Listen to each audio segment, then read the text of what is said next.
All right, hello everybody. Welcome to your very favorite Bronze Age comic book podcast, Flea Market Fantasy. I'm your co-host Mike L, and as always, I'm joined by Michael Dell of the LCS Hockey Radio Show. That is right, and as you know, it tis the season to be jolly, and so I like making people even jollier. So we read Christmas with the Superheroes #1 as a follow-up to Christmas with the Superheroes #2 that we did last year. And I know this was on your Christmas list, Mike Dell, and that's why I picked it. Yeah, this is from 1988, but it's a lot of reprints. I don't know. But Michael, let me just say this. Yeah. In the spirit of Christmas, in the holiday season, let me just say that I hate you. Good. That's my mission. Because Christmas with the Superheroes. Good Lord. I don't know. And here's the thing, Michael. Go ahead. We, like you said, we did #2 last year, which was new material. Yes. And like each story was only about maybe 5 to 10 pages. Yes. So I was, I'm very busy, Michael. I know. I don't have you a got lot a of lot time. of naps to take. Yes. So I didn't have a chance to read this book until today. So just like, an hour or so before the show, I opened it up. And each story, there are like 6 stories in this, right? Yes. And they're full They're length. full comics. It's like 120 pages of bullshit. Right? 120 pages of glory. One of the books that got me into DC, but we'll talk about that later. Anyway. This is insane. Again, you're skirting the rules of Flea Market Fantasy. I feel like I cheated. Yes, since you picked this, I should get to pick 6 issues in a row. Oh, yeah. As long as they're under one cover, that's fine. Oh, good Lord. Christmas with the Superheroes. I can say for the record, that next year's Christmas picks will be full length. Oh, yeah, like we're still going to be doing this in a year. I mean 32 pages. What's that? I'll be in a re-education camp by this point next year. Yeah. Don't worry. But hey, if we can manage 2 more comments for the year, then we'll keep doing it. But anyway. And so there's no special guests showing up to help us in this? There's no secret guest. There's no Larry. There's no Kevin Jank. There's no Jolie. There's no Becca. Sorry. Where's Jolie? Because last year Jolie and I had to go through Christmas with the Superheroes together, and now I'm stuck by myself. Where's Jolie? That's right. She's incognito. She's in parts unknown. Yeah, that's like Western Canada, right? That's one of our territories, yep.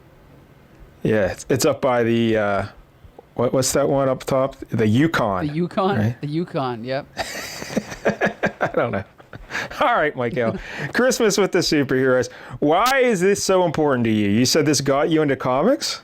There's no way. This got me into DC Comics, because at the time, I was only reading Marvel, and then I got Batman, Death in the Family, okay?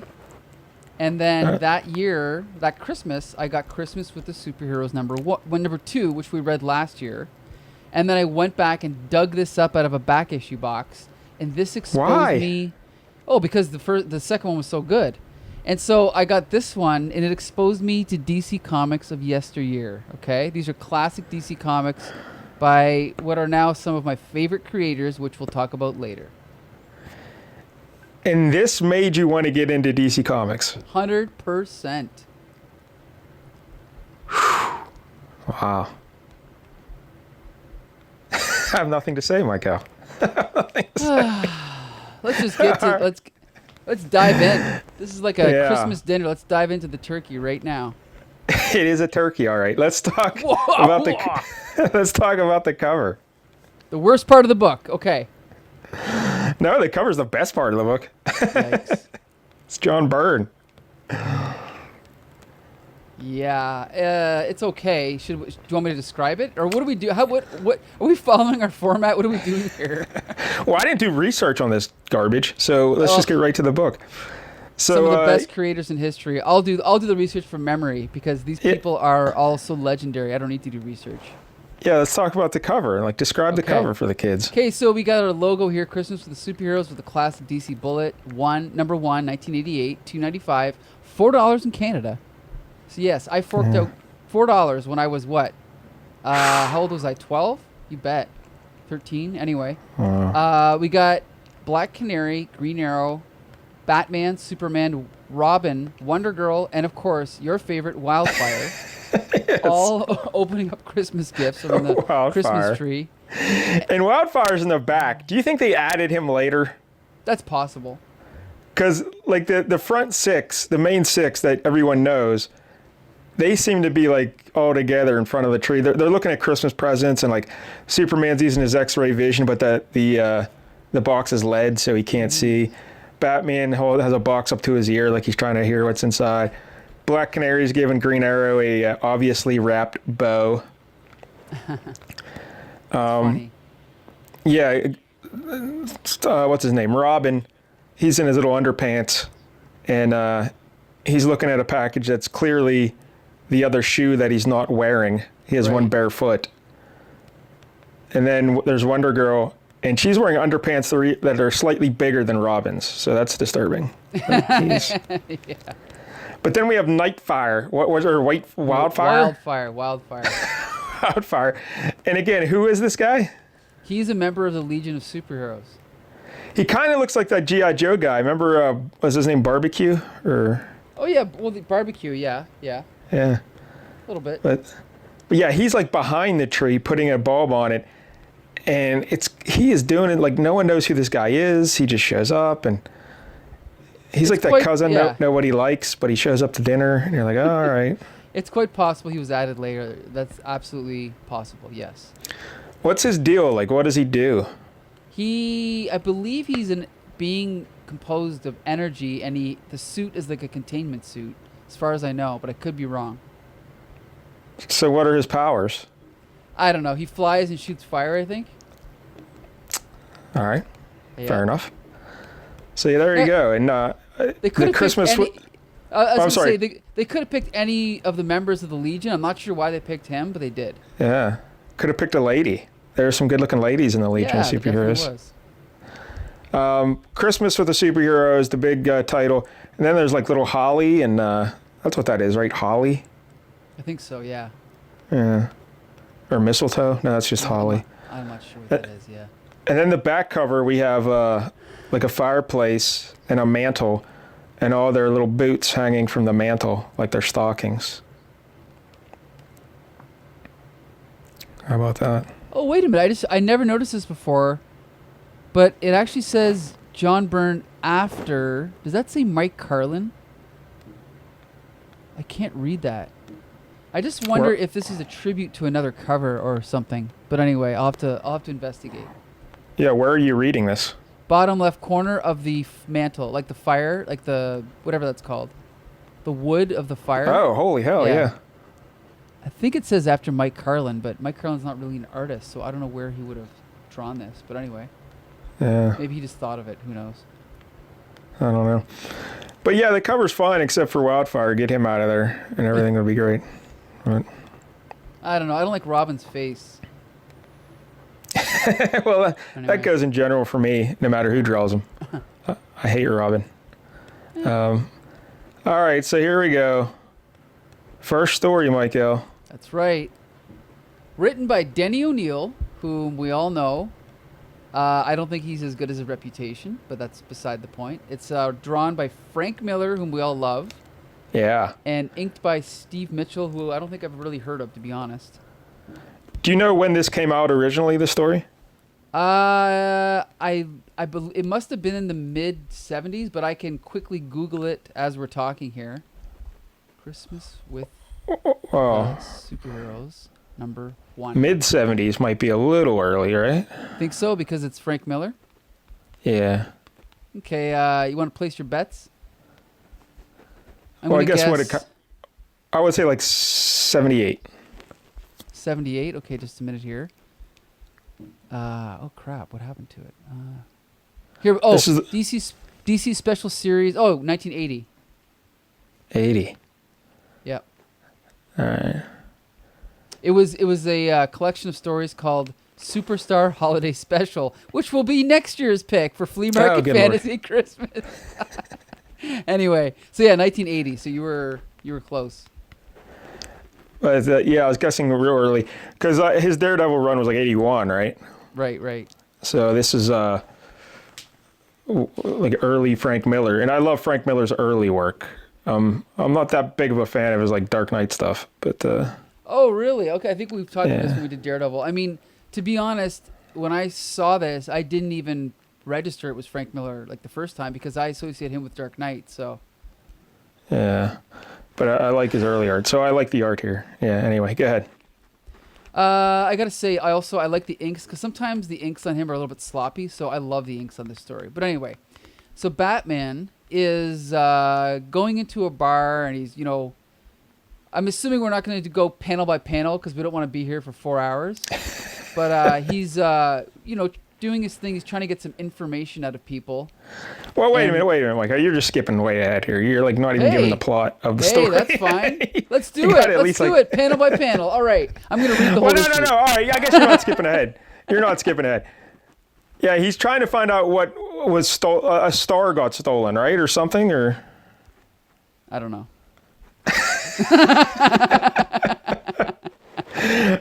There's some point to this. What's going on here? He wants to. No, you're right. I thought I jumped ahead myself. You were right. They started off him trying to get information. Yeah, he's doing his thing. His typical thing. He's in a bar and he's basically trying to intimidate people into giving him information. They want to know why this guy ordered a boat to arrive at the docks that night. Yes. So I guess he's thinking he's smuggling something, or why the boat? This guy, I think this guy's name is Lasco. Is that right? And he tries to punch Batman in the belly, and Batman just stands there, not even rattled, because his abs are so strong, Michael. And I hear tell the same is said for you. Oh yeah, obviously. And the guy hurts his hand trying to punch him in the belly. Yep. But Batman asks him about a guy, right? Like, why the boat? And the guy goes, I done it as a favor for an old cellmate of mine, Boomer Katz. Yep. Boomer Katz. So now Batman has to go find out where Boomer Katz is. And now I want you to explain what happens in this next scene. See, I thought this was the scene we were talking about originally. But go ahead and talk about this next scene. I was a little bit confused by it. But basically, we cut to this is kind of like a soup kitchen. And we see this. Now, this is where it gets a little bit funny. Because we see this black dude with a green beret and like a green jacket on. And he's, just chatting it out with people in there. And he's like, hey, whatever happened to old Boomer anyway? You ain't heard? He got a job as a Santa Claus at Lee's. Yeah, well, I got places to be. Missy, you take this and use it as you see fit. So this black dude hands over $1,000 to this random girl that's just like serving coffee to these like homeless people, right? Yeah. Then we cut to the next scene and we see that Batman is the one that was disguised as this black guy. That's right. With a green beret and a green jacket. So technically, Batman was doing blackface. That's right. Your hero doing blackface. I want Batman canceled. Hashtag canceled. Get rid of Batman immediately. There you go. What is going on here, Michael? It was a different time, okay? It was before In Living Color, okay? People were not. Oh my goodness. Anyway. Oh, by the way, did we say what the title of this book is? The story? Well, the story is. Hold on. Let me flip back. It is. Wanted. Santa Claus. Dead or alive. Yep. I love it. So anyway, so now, so this guy that he's looking for has become a Santa Claus, like, Santa's helper, we like to call them. And so, we touch base with this guy, and right away we see that he's not all bad, right? Because even though he's doing this job just to kind of, have access to this dock or whatever. A department store. He's a department store Santa. He has a department store Santa. His job is to trip the security system to deactivate it so that these criminals can come in, loot the department store, take all the stuff to the boat, and get out of town, I guess. Right. And so the boss is like, you're the best Santa we ever had, Boomer. Well, thanks, Mr. Jackson. Thanks a lot. And we see a tear in his eye because he feels guilty for taking advantage of them, right? The spirit of Christmas, Michael. He feels the spirit of Christmas. That is right. So then he goes outside. Oh yeah, so he goes outside and he runs into I guess this is the boss, right? Or one of the bosses. Did you do it, Boomer? Did you disable the store's alarm system? I couldn't, Fats. Why not, chump? I don't know. Everybody was so nice, and the kids made me feel so good and all. I just can't go back to being what I was. So then the guy pulls a gun on him, right? Yeah. And then they take him away. Oh, this is such a great shot. They take him away to this kind of back alley, and they go into this, whatever this is. Well, it's the back alley to the department store. They want him to use the security code to get inside. Right. Push the night bell, Boomer, and smile. He's got a gun to him. Forget something, Boomer? Yeah, he forgot something, all right. Yeah, so this is now the boss. Like, the boss of the department store is answering the door. And then these goons come in with Boomer, with their guns drawn. Yeah, they're forcing Boomer to go along with the plan, even though he doesn't want to. Right. Right.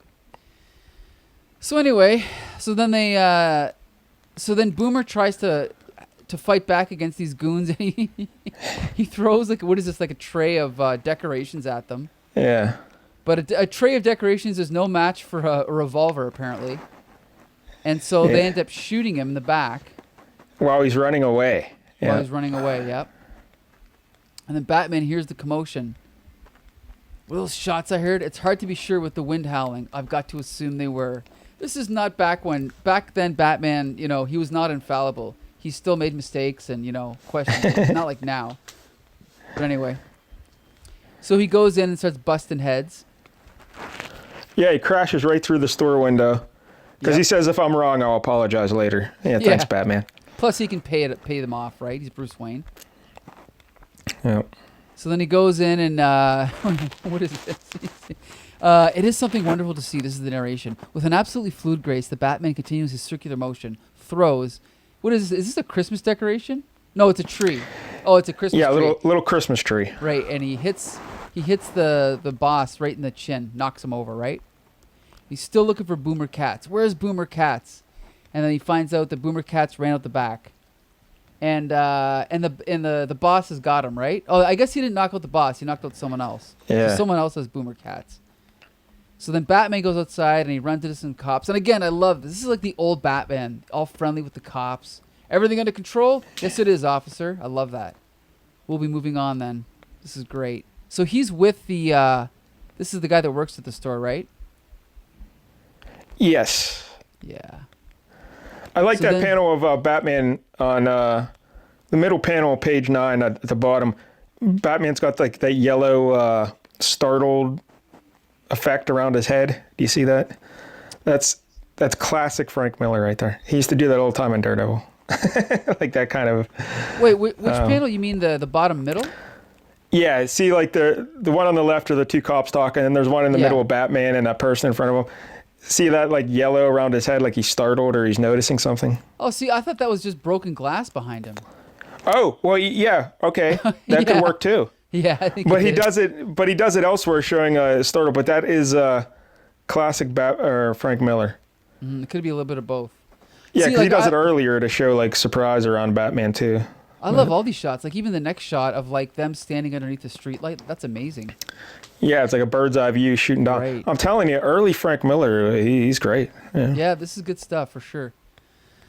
So then we cut to the next page. Now, this is where things get a little funny. And so basically then the guy's like, what are you staring at, Batman? The star. And then we see a star. It's like, the missing star, it's back. And it's razor pointing. Yes, because at the beginning of the story, there was a missing star on the tree. Yes. And he's like, and it's razor pointing here. And then he punches out the boss, right? Yeah, I don't understand. Like he couldn't see them there. I don't know. And then Boomer, and then he's like, "You okay, Boomer?" He's like, "Yeah, fine. Only that star, it's gone again." And then Batman says, "Gone home, Boomer." And then we see, what? Look at this. Then we see a biblical verse: "To give light to them that sit in darkness and in shadow of death, to guide our feet into the way of peace." Luke 1:78. That's not how stars work. They don't just go home. I don't really know what happened there, but yeah, apparently the star came in, illuminated the boss so Batman could see him and punch him, and then the star just disappeared. Yeah, maybe it was a UFO. Star of Bethlehem. You know? Yeah, maybe. But the art's great. The Frank Miller art's great. The writing's whatever. But the ending is just weird. I don't know.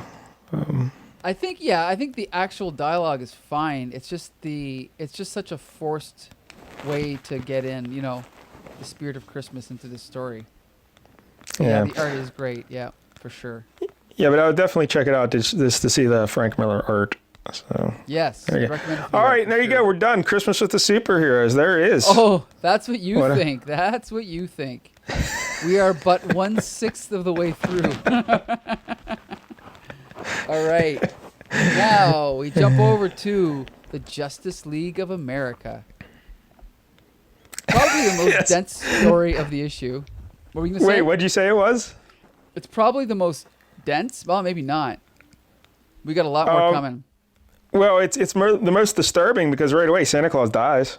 Right away. Yeah. The title of the story: The Man Who Murdered Santa Claus. An innocent man just gets murdered in the second page of the story. I'll just say quickly, this is written by Len Wein, whom we all know as co-creator of, was it Man-Thing or Swamp Thing? I can't remember. I think it's Swamp Thing. And Wolverine. And the new X-Men. So he's a legend. He's, one of the biggest writers of the 70s at the very least. And then drawn by Dick Dillin, who's basically like one of the main, Justice League artists at this time. And then inked by your pal, Dick Giordano. Yeah, I love Dick Giordano's inks and his art. Yeah, I'm a big fan. Yep. Yeah, so basically they got to figure out who murdered Santa Claus. Well, they're showing up. Superman and Batman, they're getting together for something. They're getting ready to do like a charity event or something with Superman, right? Oh, yeah, the orphans. The orphans can't wait all evening, I'll be with you in a minute, Superman. So this guy playing Santa Claus is in the other room getting dressed up, and boom, there's an explosion. Yep. And the guy's dead. They just killed the guy. Yep, they just killed Santa. Merry Christmas, everybody. Welcome to our very special Christmas issue. And but look at this, we got a clue. Santa is holding a key. This is a great shot. This is almost like Neal Adams, right? This is great. Yeah, Santa Claus, like he's in the foreground, his head's towards us, he's face down, but his one hand is extended towards the camera with a key in it and a clue. That's right. Should I read the clue? All right, I guess. To the Justice League of America, a Christmas gift to you from me, a very extra special key. Beneath the arch it fits a lock that once it's turned will save a block of city folk both mayor and bum from being blown to kingdom come. So waste no time, don't hesitate, you have till 12 to find the gate. This key will fit, though I admit I think you'll be too late. Does that rhyme? Oh yeah, it does. Okay. Signed, an admirer. All right. Now, did you know who this was at this point, Mike Dell? No. Okay. 'Cause I did. Even when he was revealed, I had no idea who it was. Oh, great. Perfect. Okay. So, in the next sequence, we are introduced to a magical scene that, again, helped solidify my love for DC superheroes. They basically go through the roster of the team, right? And we find out what everyone's doing and also why most of them are too busy to help out. So the Flash is 1,000 years in the future with his wife, what's her name? Iris. I had no idea Flash. This is Barry Allen Flash. I had no idea he was married or he could go 1,000 years in the future. Yep. I think he was permanently in the future at this point, hanging out there, living there. And then so does he have a family there and then a family here and he's one of those. Yep. Professional athlete, a girl in every port. Yeah, basically. All right. And then we've got the Atom here, who is in he's hanging out in the subatomic or submicroscopic universe, as one does. Yeah, it's always a good excuse if someone calls you up for a dinner party, you just don't want to go. Yeah, I'm sorry, I was in the subatomic universe. Yeah. Too busy. So then, elongated man is scuba diving with his wife. Yeah, he's scuba diving with his wife, and he's giving her a pearl for Christmas, I guess. But now this wife, this is the same one who was later raped and murdered, right? Yes. We like to pretend that didn't happen, though. But anyway. And then Aquaman is busy with his wife in the what's it called? Atlantean Festival of Lights. And then John Red Tornado Smith is enjoying a casual stroll through snow-draped Central Park with his lady friend, Kathy Sutton. Look at that. All right, now, you got to explain He's an here. android. I know Red Yeah. Tornado in general, but I had no idea he was he's a robot? Oh, yeah, 100% robot. Then how does he have a lady friend? I wish I knew, man. I wish I knew his secret. I don't know. It's really confusing. Like, I don't really know the history because I think at first he was the tornado champion. Then he was the red tornado, but I think he was like a wind elemental. Then there was an android, and then I think the elemental went into the android. And then he got, I don't know. I don't really know what he is, but I think he's an android possessed by like an elemental, an air elemental. And this lady just, like she knows the robot? I guess so. It's like Vision and the Scarlet Witch, right? Man. I can't make it happen, but this robot guy is. So, all right, good for him. Yeah, exactly. Yeah. But All anyway. Right. Next panel, we get Black Canary and Green Arrow, and Green Arrow's right about to give it to her good. Yeah, and, I love that. Because read the description, Michael. Oliver Green Arrow Queen and his lady friend Dinah Black Canary Lance interrupted in the midst of a more personal celebration. And Oliver Queen's like, of all the lousy times for the JLA to call. And we see Dinah Lance fixing her wig, right? Because that's a brown wig. Well, that's her hair. I thought that was the wig and her real hair. No, she puts on the blonde wig when she's the Black Canary. Oh, it's the opposite. Okay. Yeah. It is. Just, Yeah. I thought that was the wig because she was fixing it like it was a wig. But anyway. No, it's her normal hair, but it got mussed up because they were, in the middle of action. Yep. So. Oh wait, no. Here's my favorite one actually. This next one. I love this. Hal Jordan. Here's the call. Hal Jordan, Green Lantern. He steps out of the bathtub, and lo and behold, there's a bar of soap right where he's about to step. He slips on the bar of soap and bangs his head on the bathtub. Why is there a bar of soap just in the middle of his bathroom floor? I don't Obviously it understand. must have fell by accident, I assume.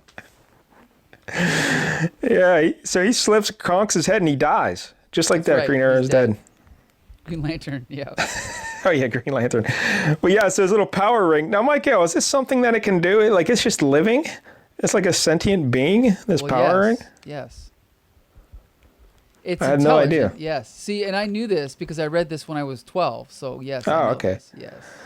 Yeah, so Green Lantern dies. He hits his head on this tub, and he's dead. Yeah. And so the ring says, oh, I got to go find a new body.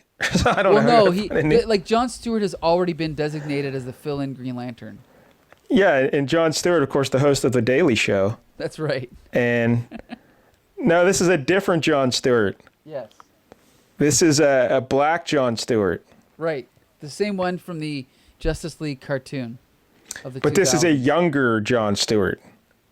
Yeah, I guess so.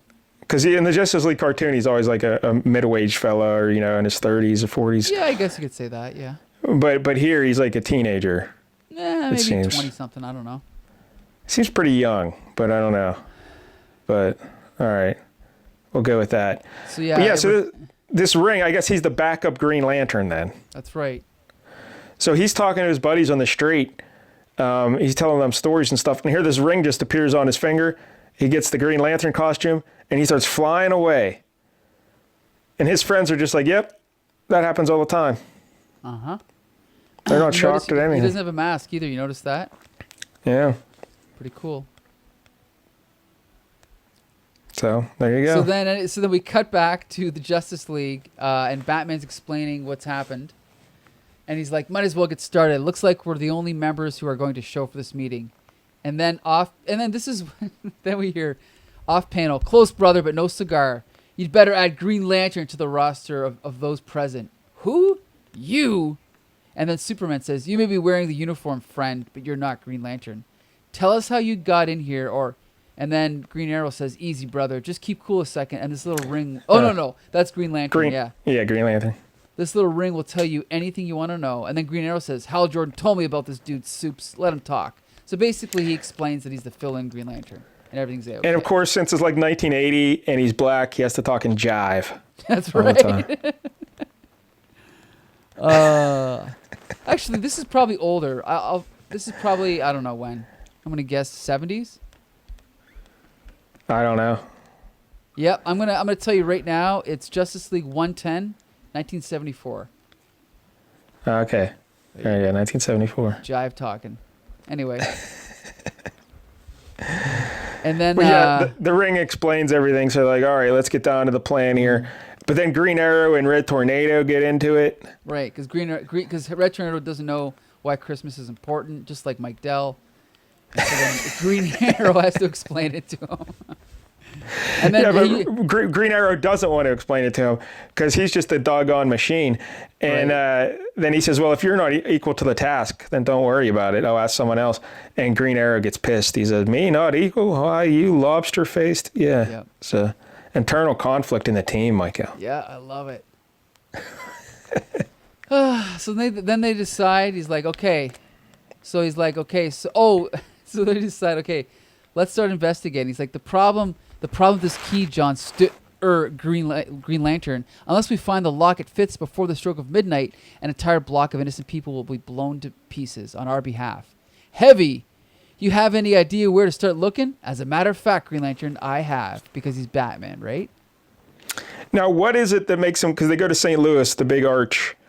Why do you, I can't remember what was in that clue that leads them back to the arch. Do you remember anything? I have no idea. We'd have to go back and read that whole paper. Yeah. It says you have till 12 to find the gate. So I'm assuming that's the name of that thing in St. Louis, right? No, it's the arch. Oh, it's the arch. It says right in the clue, beneath the arch. Oh, there you go. Yeah, Batman, what a detective. Yeah. Yeah, okay. How'd you crack that one, Batman?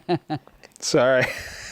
All right. So they decide they have to go through the entire town and check every lock in the town of St. Louis. Yeah, a bit time consuming.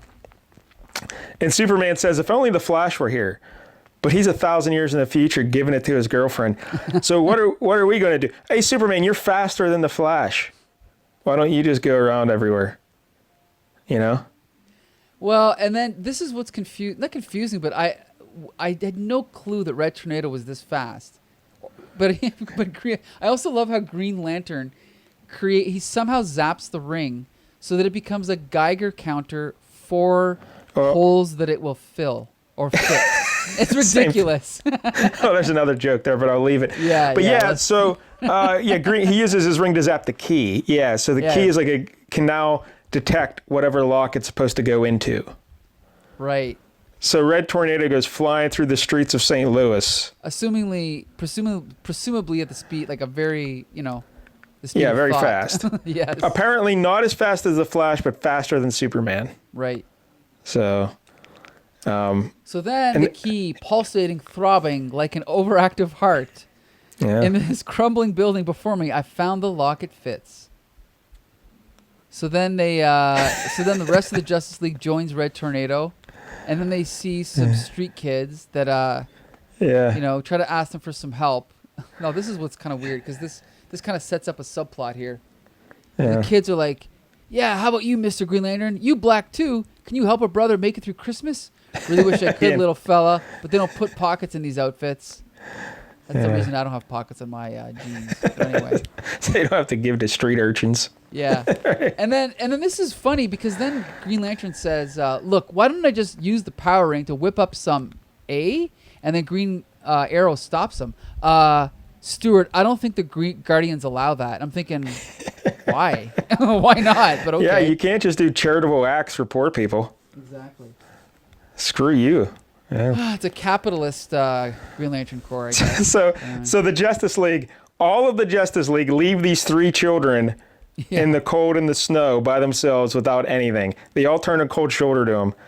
Green Lantern says, hey, maybe I'll give you something later. Until then, you just stand out here in the freezing snow, okay, kids? Yeah. Like, okay. These are superheroes, all right. Yep. So then they go in and we see someone watching them as they come in on like a computer monitor, right?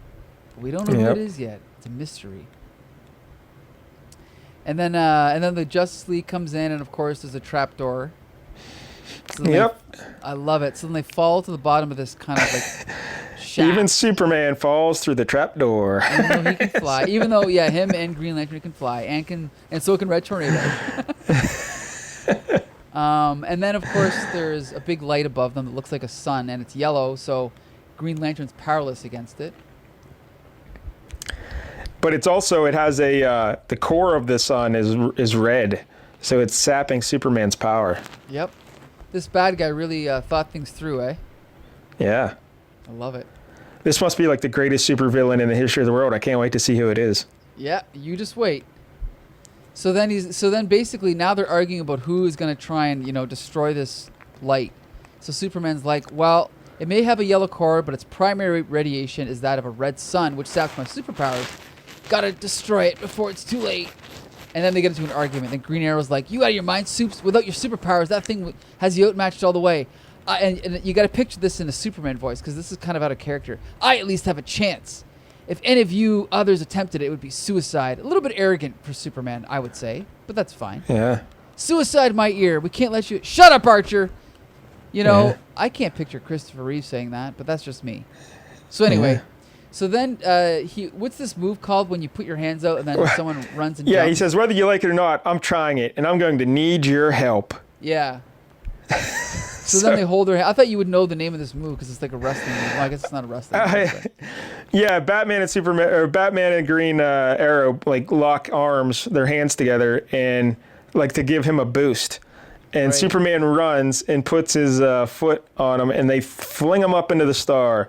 Because he's so weak, he can't fly. Right. So basically, they're just throwing his lifeless body into the sun. That's right. And it blows up. But Superman is gone. He's I'm dead. afraid I know, Batman says. That explosion blew Superman to atoms as well. This is the greatest story ever. Superman is dead. I love it. Merry Christmas to me. Yeah.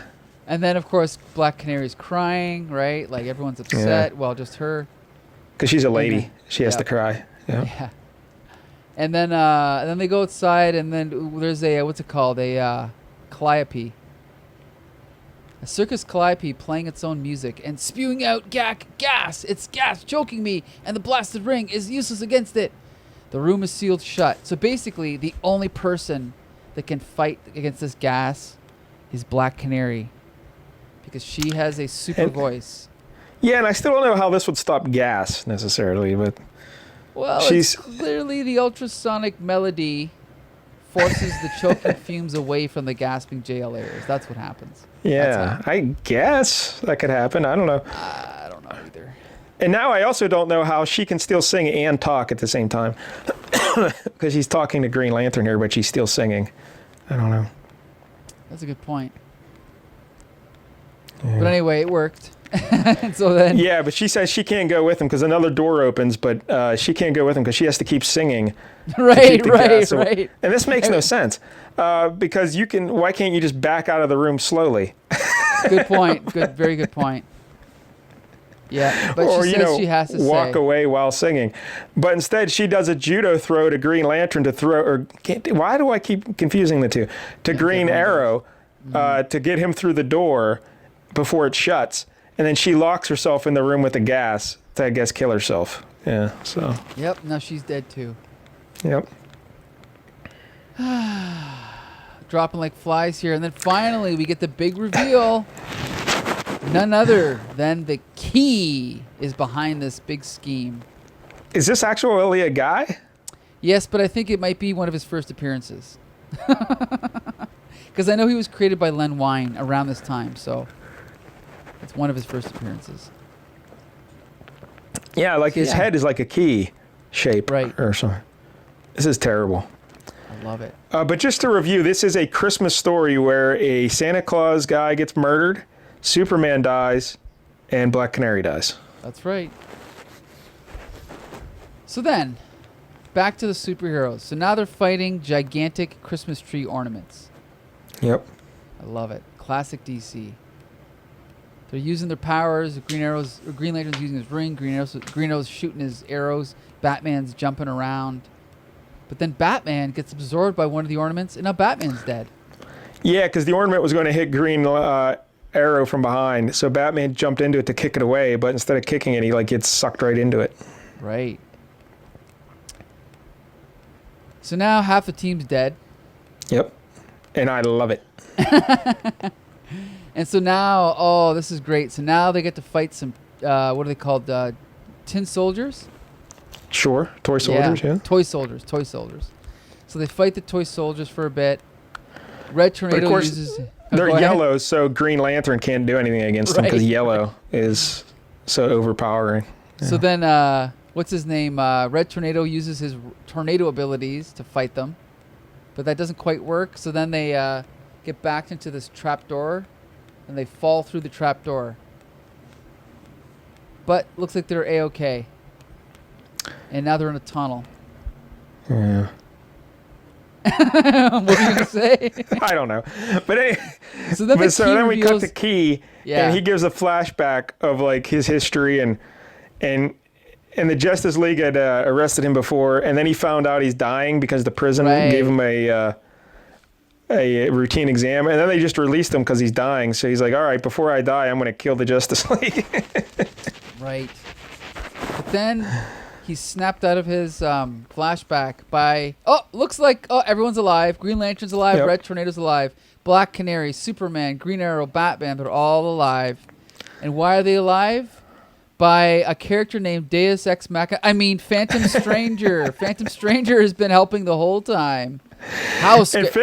Yeah, he shows up, the Phantom Stranger. We've talked about this guy before in the show, but he's basically like, I don't know, like a godlike being? I don't know. Well, yeah, kind of. Like he's a supernatural guy that he kind of just shows up and then like does things and then takes off.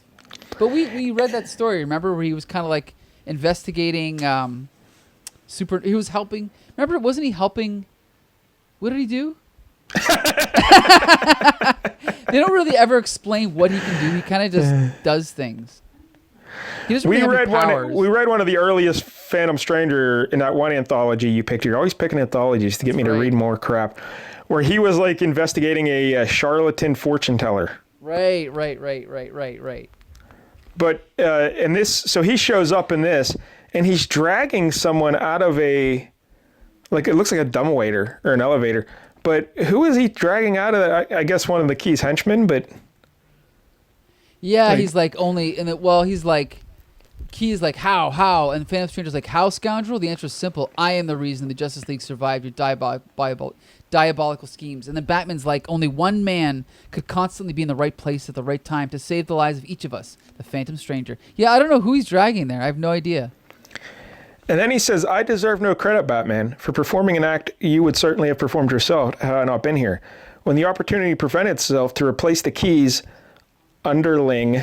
apostrophe S. Yeah. To replace the Key's underling, I took it. Nothing more than that. But I still don't understand how that saved them. I don't know. They were all dead. Superman exploded.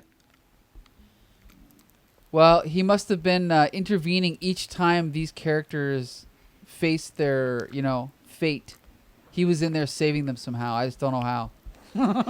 Yeah, this makes any sense. That doesn't make any sense. I'll give you that. But while they're all talking, just shooting the breeze, the Key, this older man who's dying, has enough speed and agility to race to the Keys to turn them to blow up that city block. Right. But he's too late because Green Arrow shoots an arrow at him. No. They're too late because he's already turned the Keys. There's a force field around him now. Oh, that's right. And then, of course, it's another trap door. This is like the most trap doors in a comic I've ever seen. Yeah, this is like 4 or 5 trap doors. So the Justice League, they decide, oh no, he's getting away the Key. We can't catch the Key, even though I'm Superman and I'm Phantom Stranger. I can do pretty much everything. We can't stop the Key. He's getting away. So now what do? We have to evacuate the city. Yeah. And they go around evacuating the city. In a split second.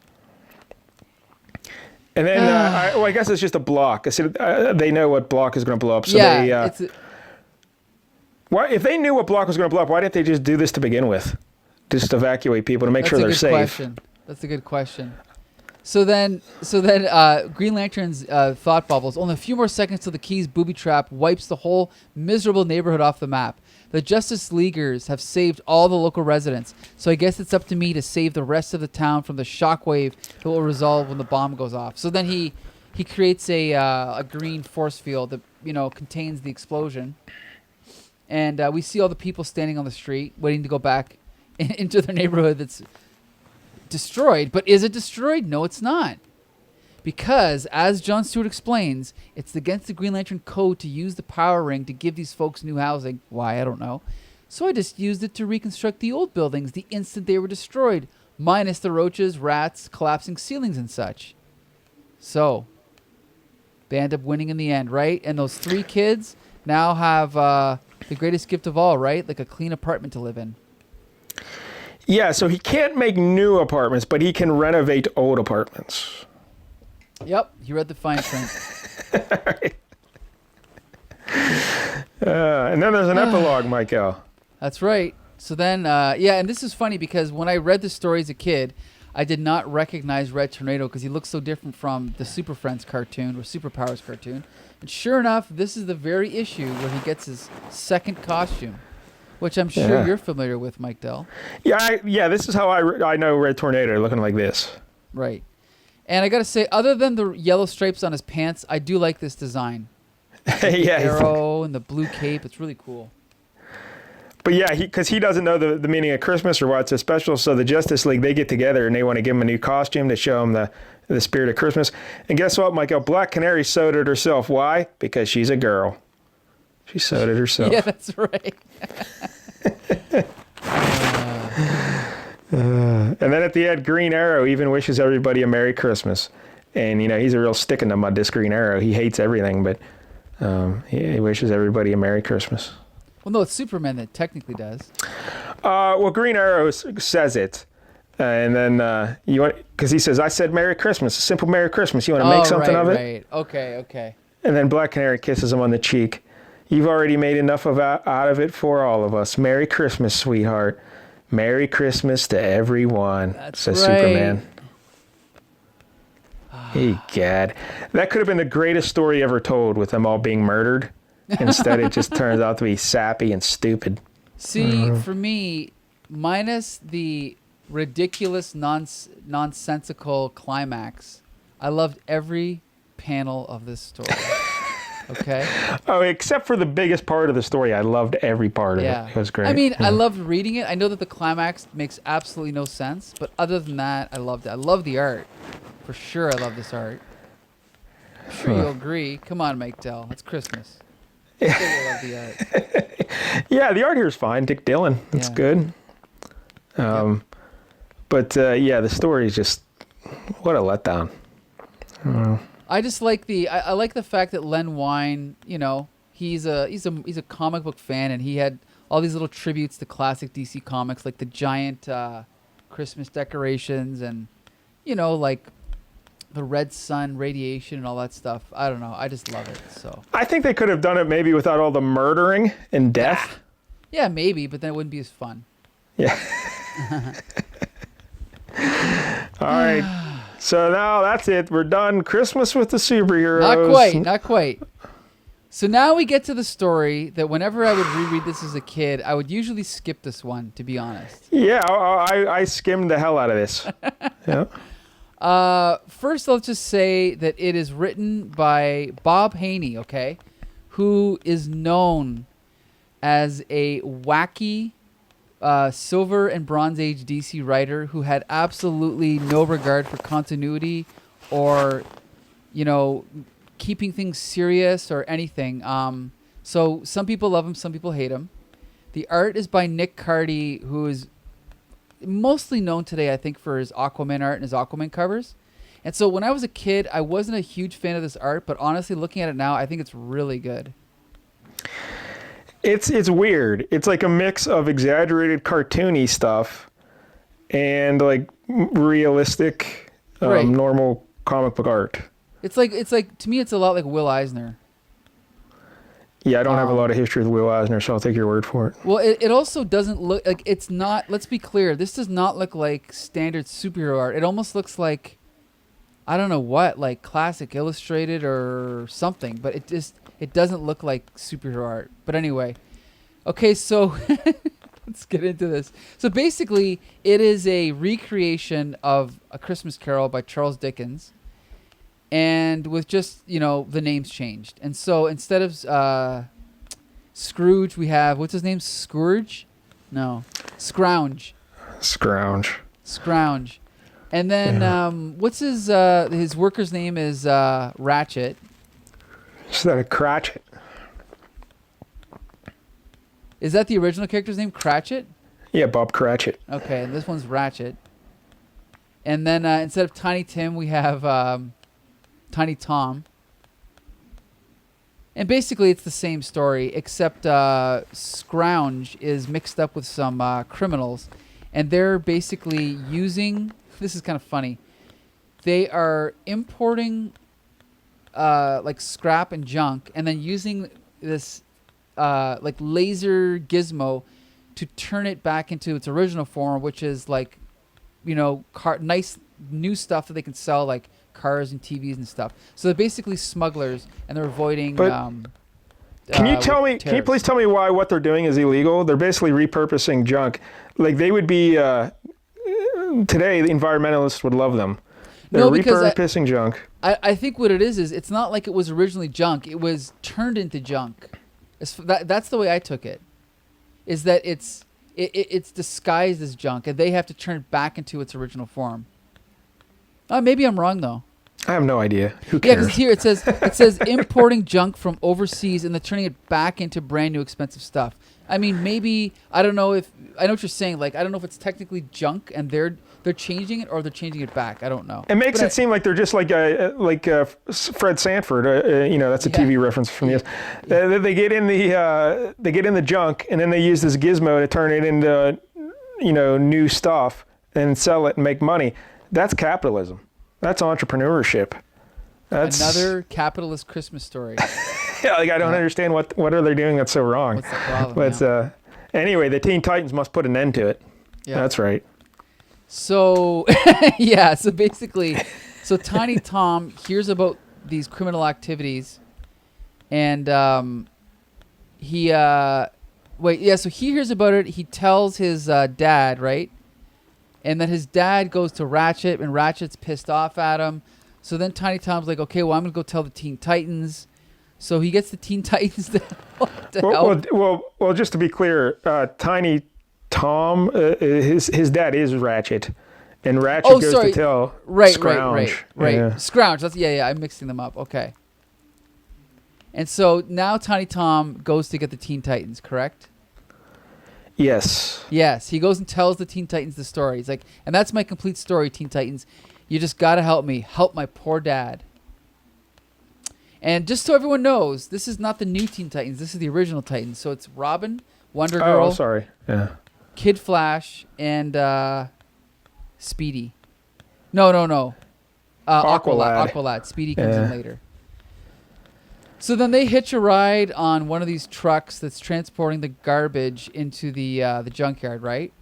Yep. So now this is where it gets a little bit weird because I don't know if we're supposed to not think this is the Titans, these characters in shadow that beat them all up, or is that the Titans?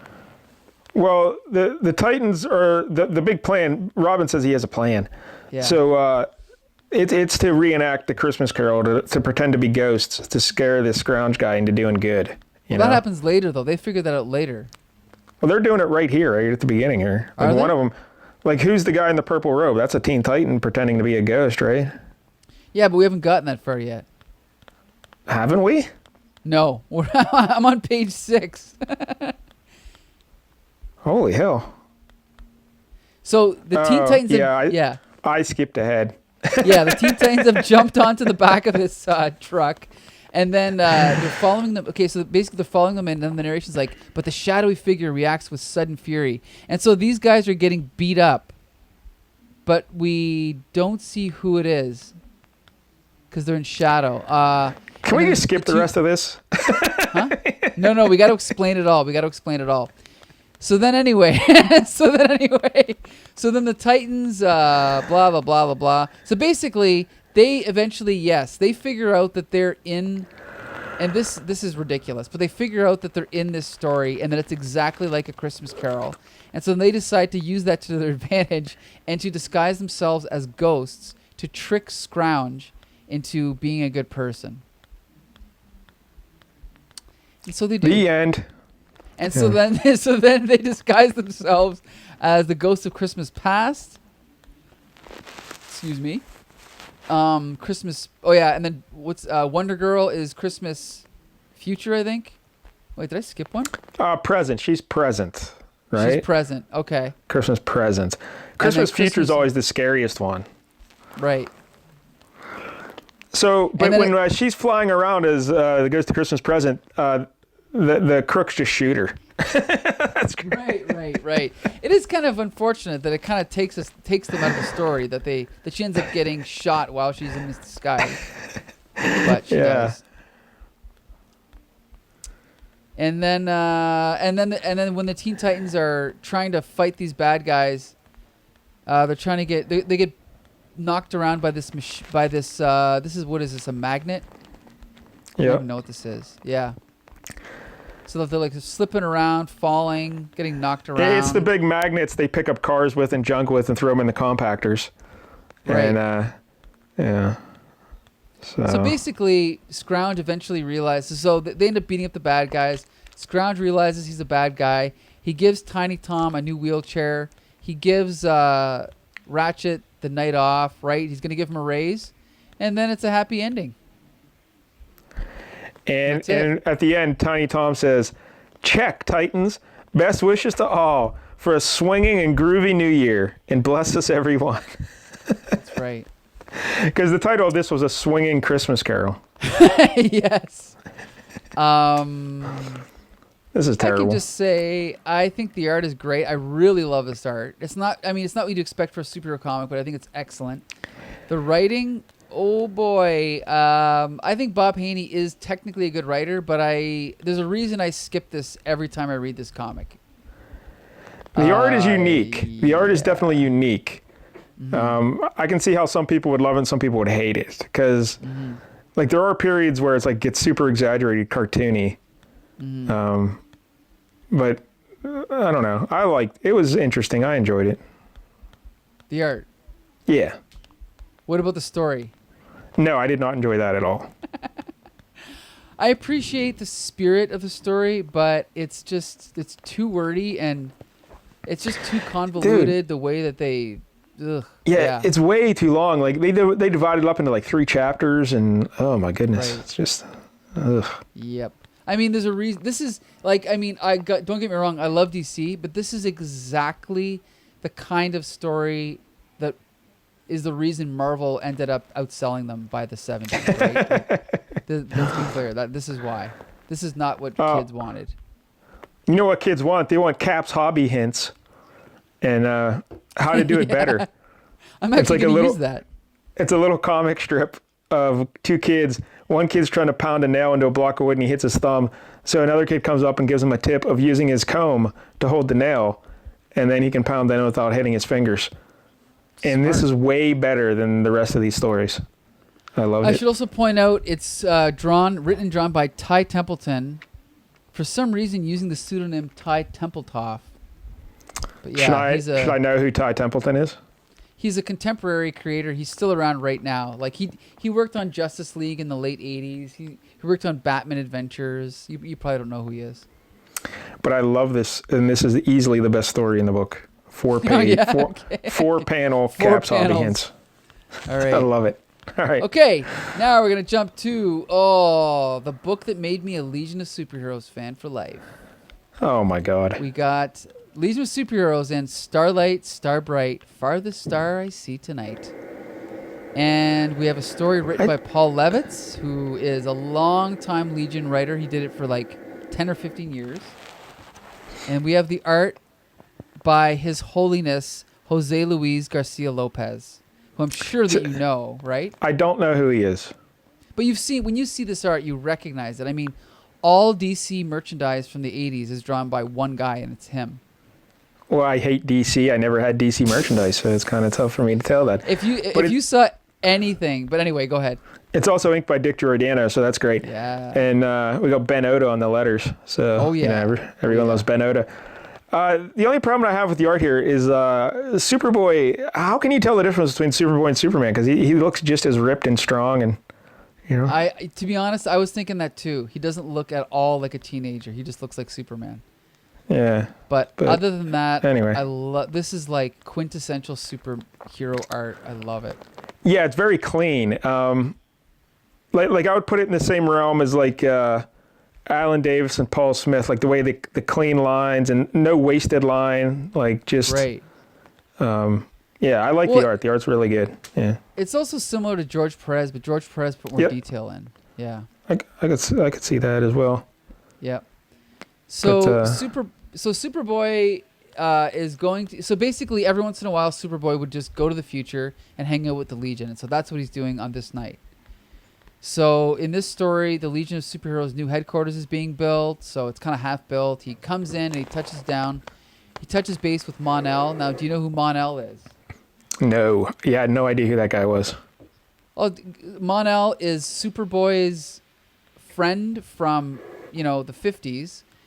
To make a long story short, he met Superboy, and then he had no memory, so Superboy assumed he was Kryptonian, and so he gave him the name Mon-El because his Superboy's name is Kal-El, and he thought, well, maybe we're brothers, so I'll call you Mon-El because I met you on a Monday, so that's why his name's Mon-El, okay? And then, to make a long story short, Superman and Superboy are vulnerable to kryptonite. Mon-El is vulnerable to lead, but it takes time for the poisoning to accumulate, and so they had an adventure. He became poisoned, and then he realized Mon-El was going to die. So he's like, well, the only way that I can save you is I have to give myself some time to figure out a cure. So I'm going to put you in the Phantom Zone until I can figure out a cure. Well, guess how long it took him? It took 1,000 years. They didn't figure out a cure until the time of the Legion of Superheroes. So Mon-El was stuck in the Phantom Zone until the year 3000.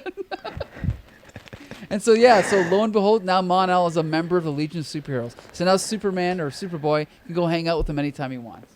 Well, I don't want to ruin the whole lead angle, but I mean, we're all vulnerable to lead poisoning, Michael. I mean, well, sure, but he's particularly vulnerable. Anyway, he ate a lot of lead paint chips as a child. So now he has to. What did he do for 1,000 years in the Phantom Zone? Did he have the internet or anything? No, he just floated around and he went crazy. He actually went crazy. But anyway, that's a story for another time. All right. So then Superman comes, or Superboy, it's confusing. Yeah. Superboy comes in, and then Phantom Girl, one of the Legion, she floats in and gives him a kiss under the mistletoe. Yeah, she's foxy too, this Phantom Girl. Yep, she's well drawn. Yep. Yeah, and she's wearing this white outfit with bell bottoms, and I think these designs are all by Dave Cockrum. You know Dave Cockrum from X-Men, right? Yeah. Yep. I think he redesigned all these costumes to be all sexy. And then, sexy Saturn Girl, she's sitting at the computer. And, they're just talking about stuff. And then basically Superboy gets the idea. He's like, wait a minute. He's like, oh, no. First, they're talking about what the other Legionnaires are doing. So we see different Legionnaires celebrating different holidays. So we see the Karate Kid. And this is Daniel LaRussa, Tri-Valley karate champion. Yeah.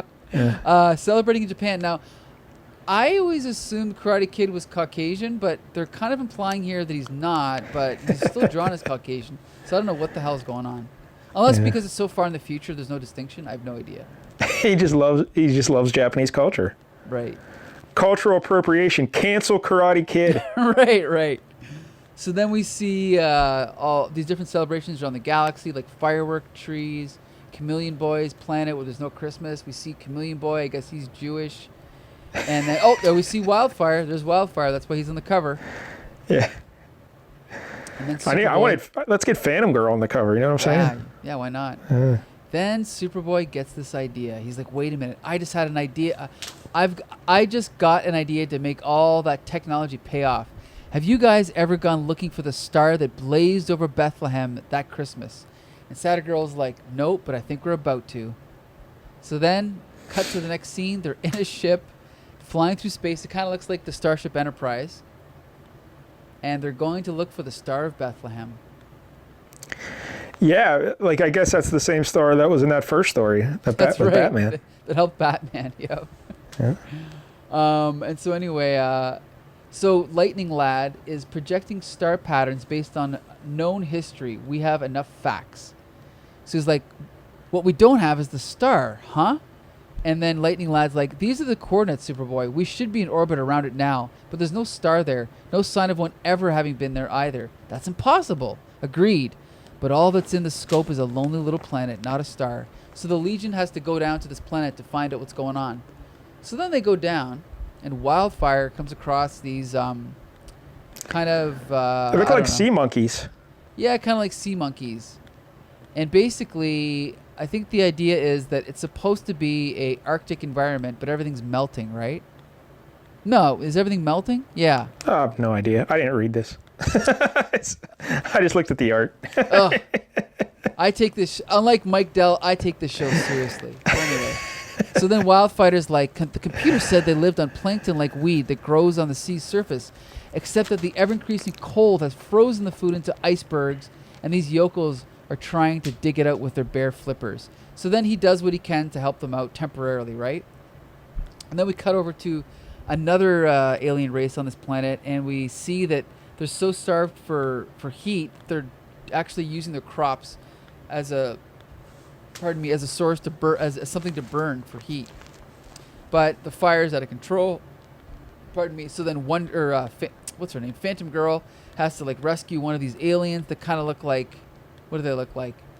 I don't know. Monkeys again? Regular monkeys. Yeah. Half lion, half monkey. Right.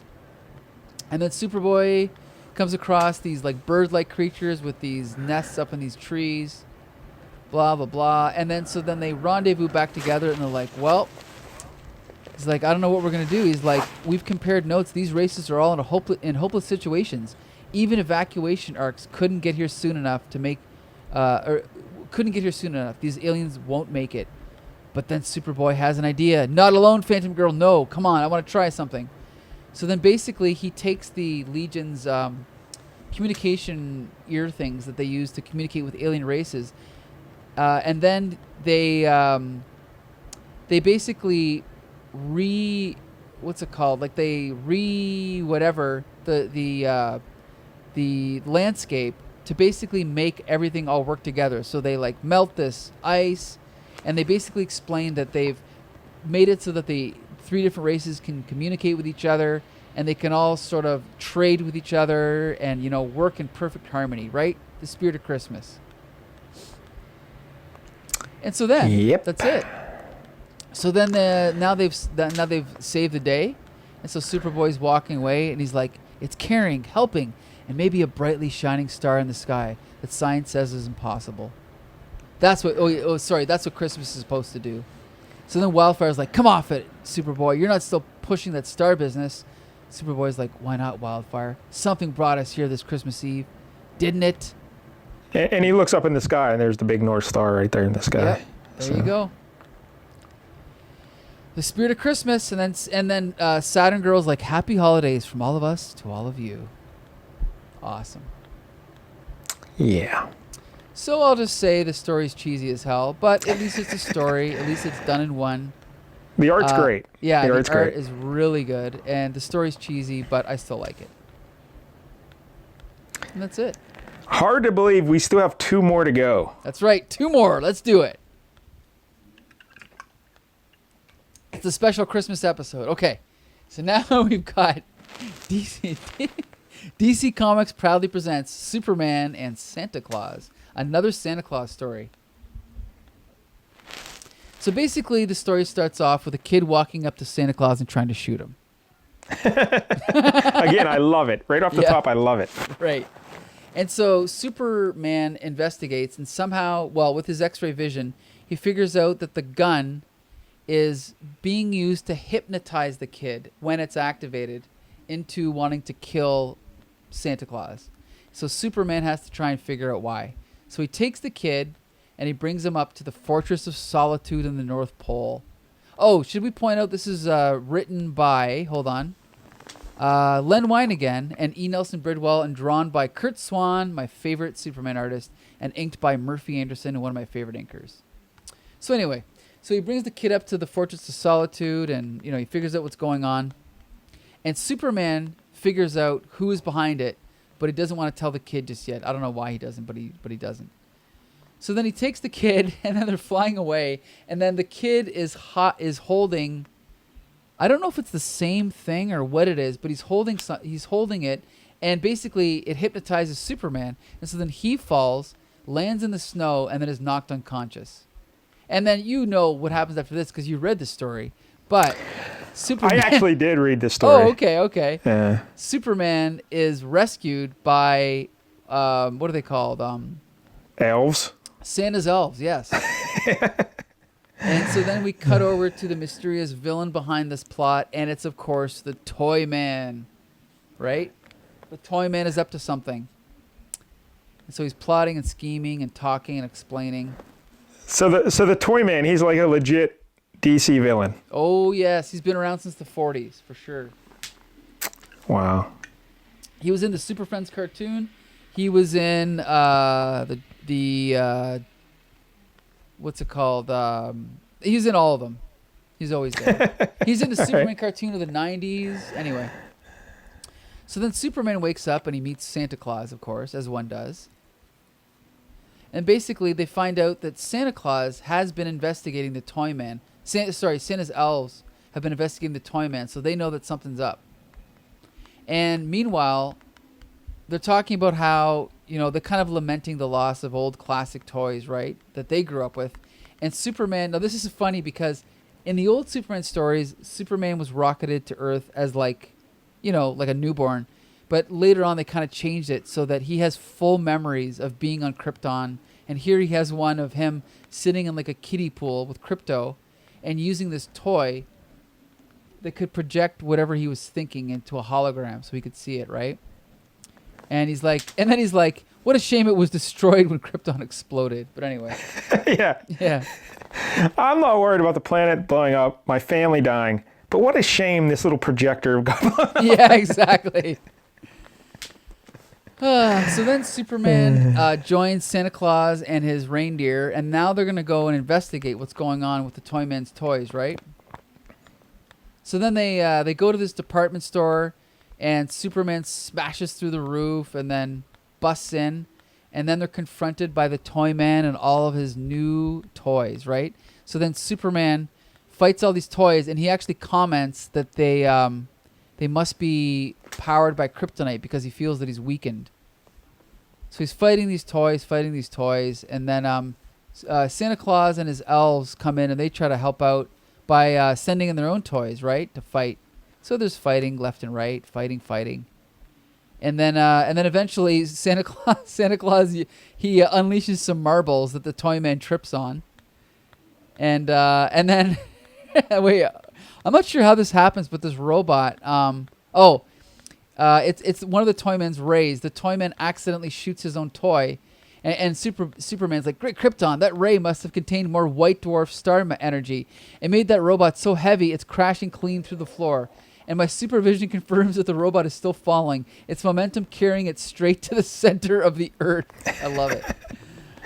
So then Superman uses his X-ray vision or his heat vision to melt the white dwarf gun thing, and then basically so the Toy Man's toys all lose, so he's defeated. So then the cops come and arrest him, and basically now Superman, so the plot is that the Toy Man was replacing all these kids' toys with these toy guns that were going to hypnotize them all, right, and make them all want to kill people. So he has to go in the speed of thought and replace all these toys with good toys that aren't going to do that, and so he does it, of course. And then he comes back, rendezvous with Santa Claus and the kid. Everything's A-okay. Then they're in the middle of talking, but this stupid kid accidentally, again, he accidentally hits this button that shoots Superman, and then what? He wakes up, and he's back where he was before when he fell, right? So, was it all a dream? Oh, we don't know yet. So Superman takes the kid, flies him back home, right? Goes back home to his apartment, and then reaches into his pocket where his clothes are supposed to be. Wait a minute, but that's impossible.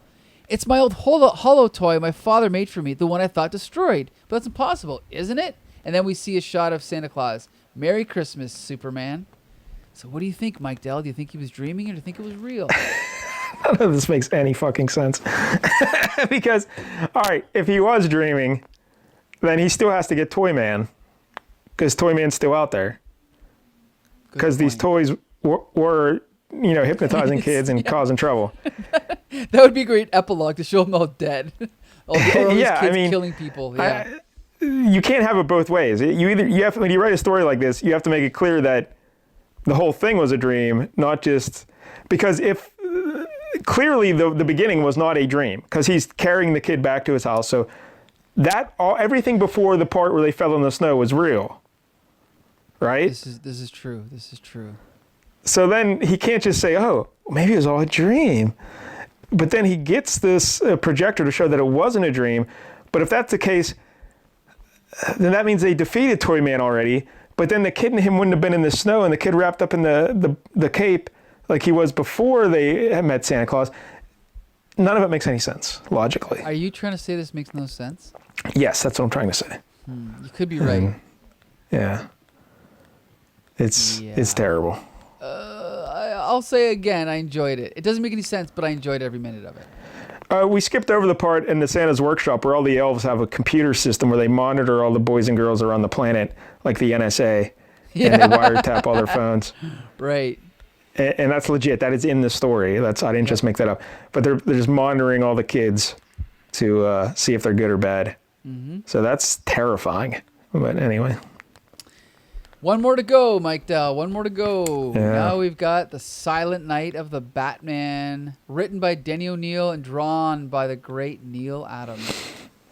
Yep. So this story, we come into Batman, rendezvousing with Commissioner Gordon on the roof of the police headquarters.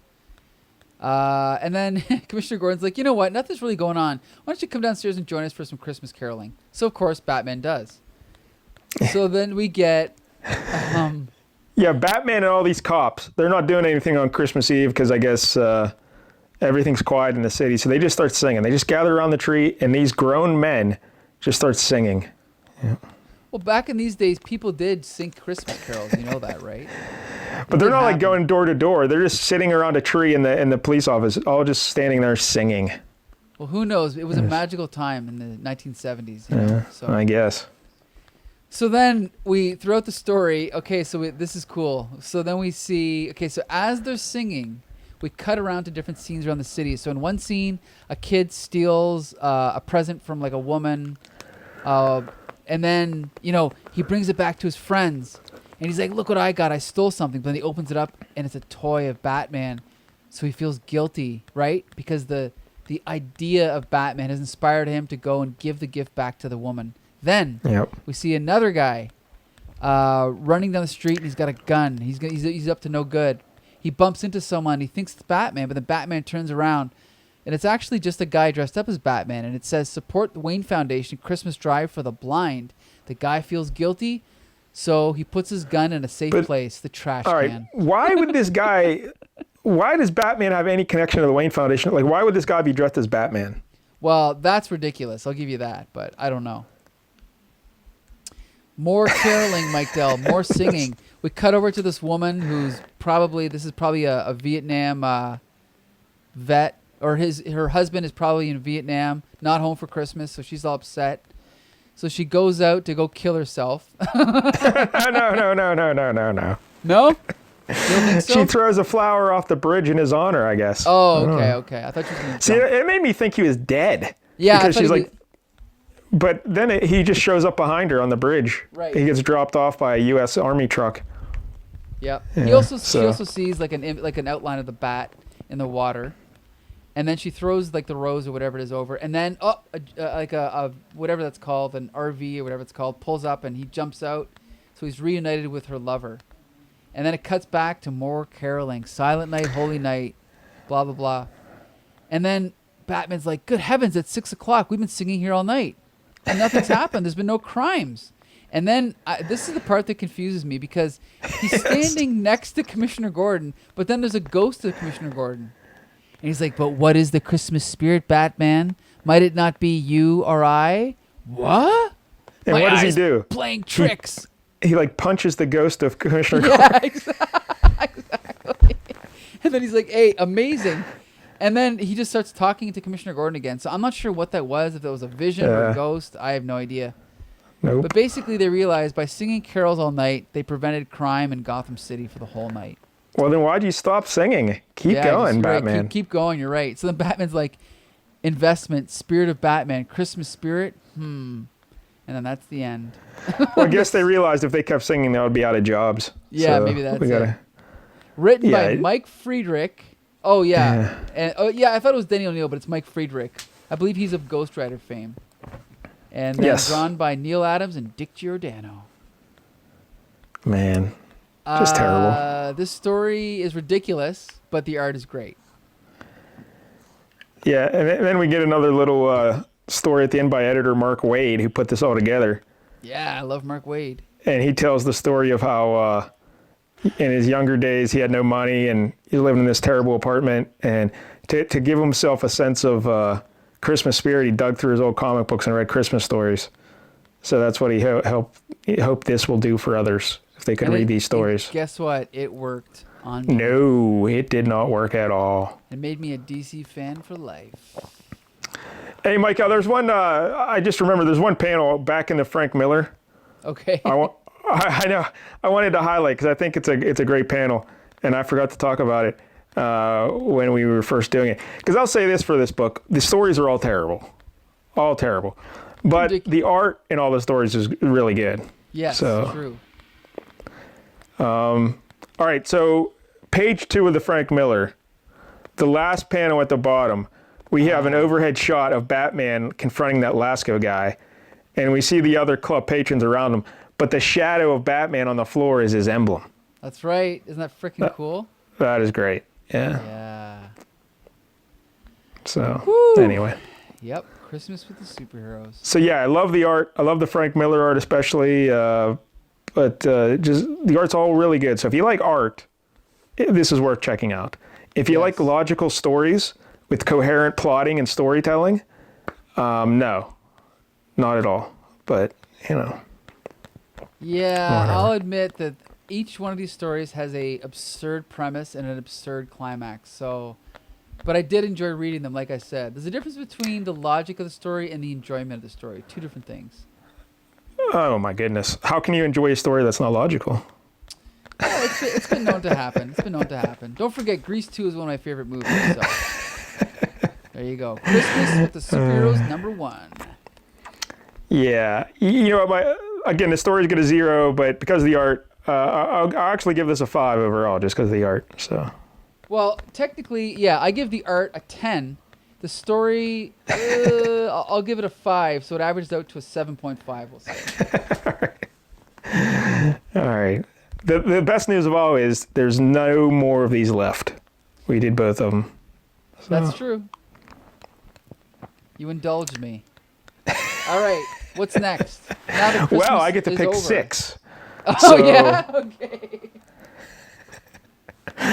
I'll be honest, Mike. Once again, I totally forgot I'd have an issue ready for next week. Oh, I don't know why. We've been doing this. We've done 70 of these now. You think I would always remember, but this is not. A couple times I've forgot that I have to pick an issue. You realize, can I say, not only do I have every comic picked out until number 100 of Flea Market Fantasy, I already have the links pasted in. Anyway. Okay. Yeah, I'm not really organized or thought out. But I did have some books I was planning to do, like I've scouted ahead. So while you were recapping that stupid Toy Story one, I went through my notes, and I think we're going to go Spider-Woman #3. Whoa. 1978.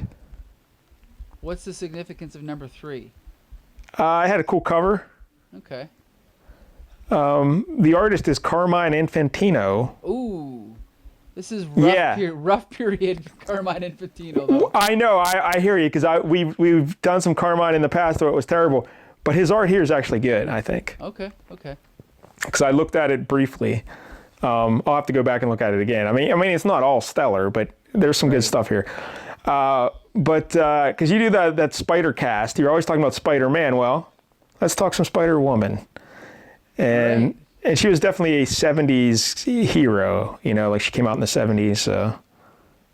Definitely. She even had her own cartoon. Did you know that? I became aware of that later. Yes, I did not know of that originally, but yeah. I watched one episode. It's not great, but it's fun. So Spider-Woman 3. And they did revamp her over the years. And I was reading that newer Spider-Man series for a while. Jessica Drew, right? Okay. But I guess you weren't reading that at all. It was like the run from like 2015, 16, 17 in that time. Oh, no. I mean, I tried to read that one of those revivals by Brian Michael Bendis and it was terrible, so I just stopped. Yeah, I can't remember who was the writer here. It wasn't Michael Bendis or whatever. There's a lady writing it, I think. I can't remember. But all right. Anyway, so Spider-Woman next week. I'm pumped. I'm probably going to read the first 3 just to, get the full story. Anyway. All right. So that wraps up the holiday episode, the third holiday episode of Flea Market Fantasy this year. We'd like to thank you again for joining us. You can find each one of our 70 episodes on Stitcher, Spotify, iTunes, under Comic Book Syndicate. You can also follow the Comic Book Syndicate Twitter feed, our Facebook page, and our website. Each week we do a different Bronze Age comic, or sometimes we do 6 at once. But in any case, it's always fun. So be sure to join us next week. Until next Tuesday, disperse!